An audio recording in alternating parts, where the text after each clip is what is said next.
Breaking news, breaking story, tracking storms. News Channel 25 Night Beat. Police tonight have released the name of the man who hid from them inside a Waco home for hours. 51-year-old Daryl Wayne Owens is now in the McLennan County Jail with bond set at $1 million. News Channel 25's Stephanie Escobar was there when that search ended. Stephanie, he ended up surrendering before about 7 o'clock tonight without any incident.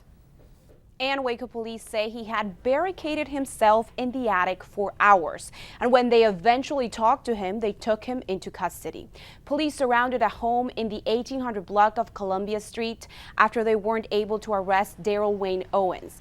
He was wanted on a family violence felony warrant. Police say one person at the home allowed officers to go inside. They searched for Owens, but he was nowhere to be found. At that time, they had evidence Owens had barricaded himself in the attic. We do a lot of attempt to serve warrants. It's not every day that we have one barricade himself inside the home. So I would say that this particular situation is probably unusual, yes. Officers used a camera on the end of a pole to check if Owens was in the attic. SWAT officers went inside to assist with Owens' arrest. Owens faces felony family violence assault charges. He also had previous convictions for assault on a peace officer, which police knew about before they took him into custody. There were weapons in the home, but police told him that he did not have any on him. Live in the Waco newsroom, Stephanie Escobar, News Channel 25. This is your First Alert weather. Well, we still have partly to mostly cloudy skies across central Texas at this hour, clearing a little bit west of I-35, but those clouds will quickly fill back in tonight. And in the morning, we'll likely have a little drizzle around. So let's look at your forecast for tomorrow. Temperature starting off into the upper 40s, so not too far from where we are right now. A little drizzle will be possible, but then around 11, 12 o'clock. That's when the wind will really abruptly shift to the northwest. With the cold front, temperatures into the upper 40s and low 50s will fall back through the 40s through the day tomorrow, and we will have gusty northwest winds making it feel cold. So have the heavier coats with you. Also have the umbrella, as we could see a few showers across the area. How long will this cool down last? I'll tell you coming up. The number of children in McLennan County who are dealing with hunger is increasing, but help for them is too. More than 26,000 school-aged children in McLennan County qualify for free and reduced lunch. Pack of Hope is one of the nonprofit organizations helping students from being hungry over the weekends. When the organization started in 2010, it served 200 bags of food for students in Waco ISD. Now it serves over 1,100 students in 18 districts in McLennan County. And this is because of donations that have come in, we are able to grow. Of course, our goal is to reach all the children so that they have a chance of an education and a chance to be educated and have a future. Superintendents in McLennan County packed some of the meals today for their own kids. Pack of Hope is a 100% volunteer organization, uses grants, food, and money donations to feed the children. If you would like to learn more on how you can help, go to KXXV.com. Dozens of undocumented children from Central America are on the move once again after being housed at a Bruce Valetti family camp. Under Texas law, they could only remain at the Green family camp for 21 days, and as of this week, that time has expired.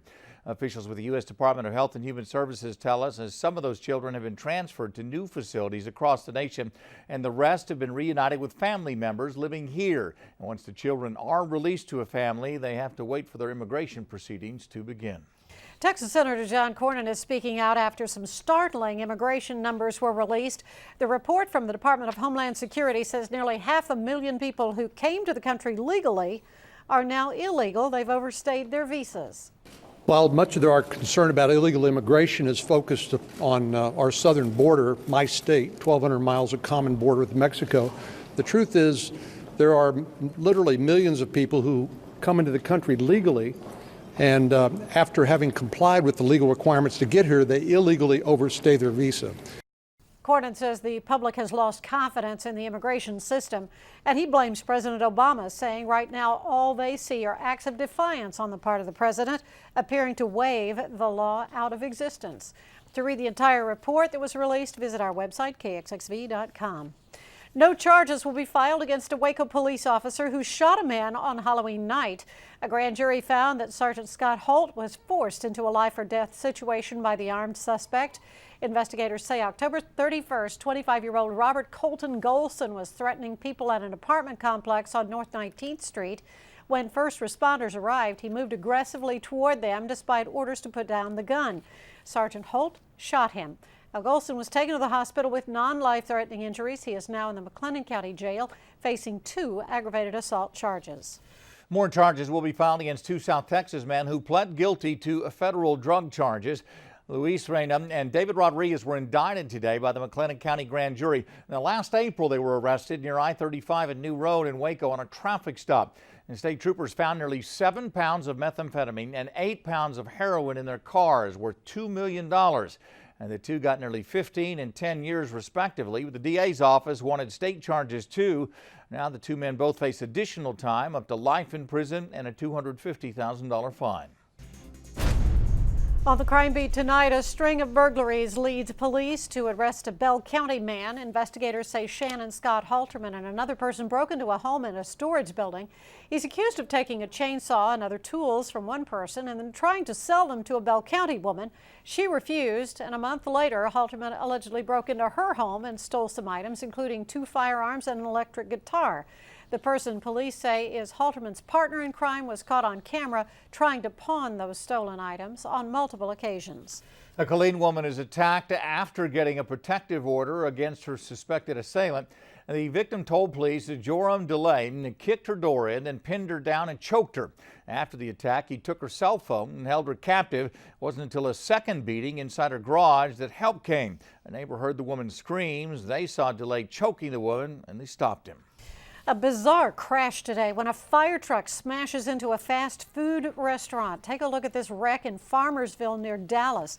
The new truck was being delivered to another city when it crossed over into the westbound lanes of traffic and then crashed into that Dairy Queen.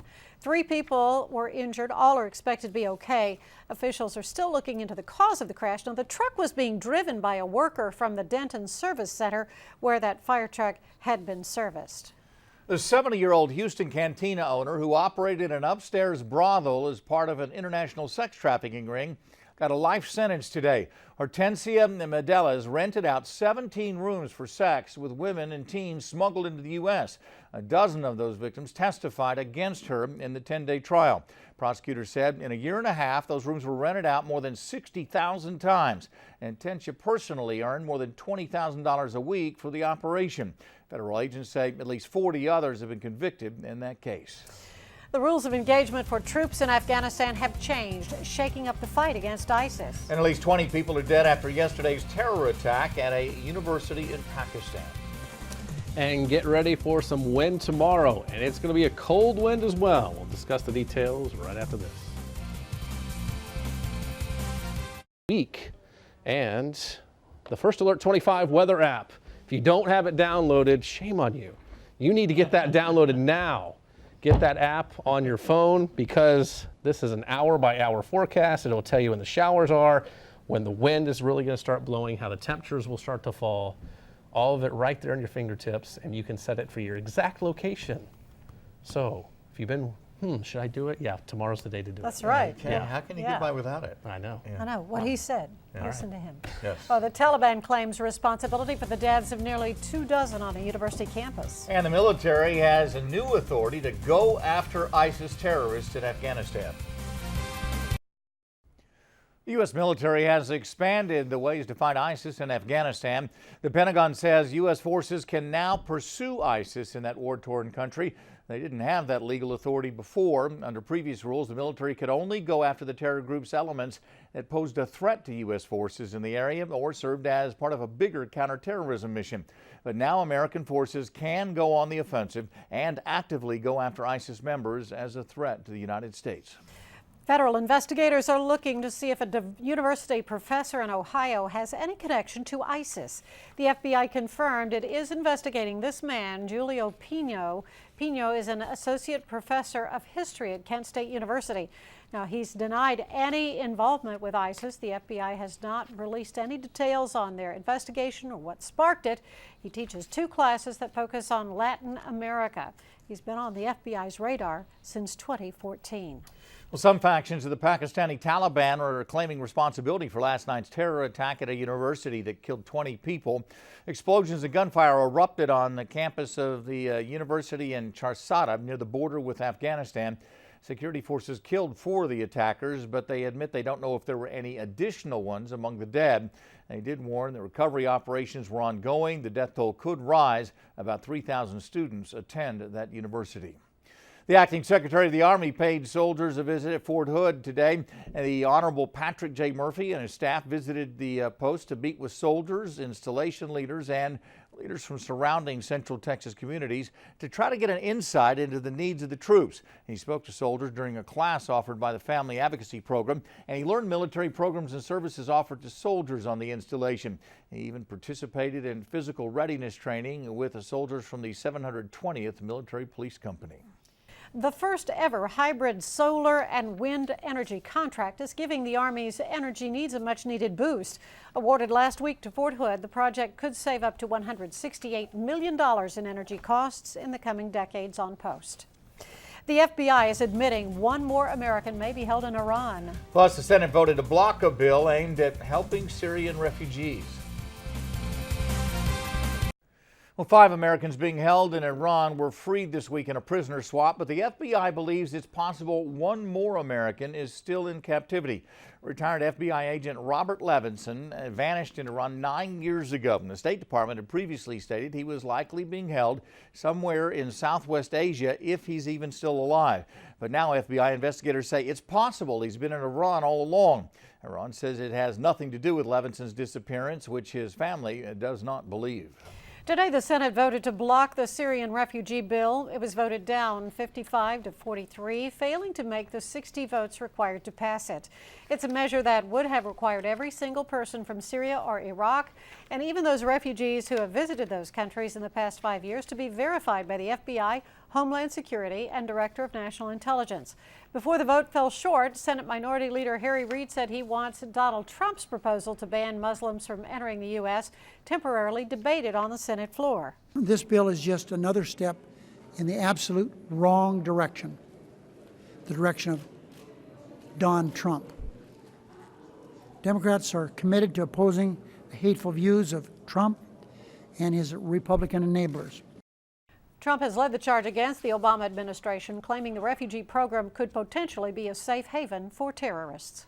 The U.S. Attorney General defended President Obama's latest move to tackle gun violence today. Loretta Lynch testified at a Senate Appropriations hearing this morning. Now, earlier this month, the president put several new gun control policies in place, including expanding the background check system and providing more funding for the FBI and the ATF. Well, Lynch said, quote, "I have complete confidence that the common sense steps announced by the president are lawful." Sarah Palin's 26-year-old son was arrested on domestic violence charges Monday night in Alaska. According to the arrest report, Track Palin punched and kicked his girlfriend, then held an AR-15 assault rifle near his head as though he would shoot himself. The incident happened at the ex-governor's home in Wasilla.